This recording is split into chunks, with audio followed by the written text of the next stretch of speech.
Uy mga ka-homebodies! Bago tayo magpatuloy sa ating bahay goals, may importante akong tips para sa inyo tungkol sa bubong. Alam nyo ba na maraming nagpapakabit ng bubong nang hindi sinusuri ang 5 importanteng bagay? Kaya nga marami ang nagsisisi pagkatapos. Una, check natin ang slope o ang anggulo ng ating bubong. Dapat tama ang pagkakalagay nito para hindi mag-ipon ng tubig.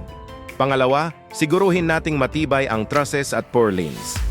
Ito ang nagsisilbing backbone ng ating bubong. Pangatlo, huwag kalimutan ang insulation.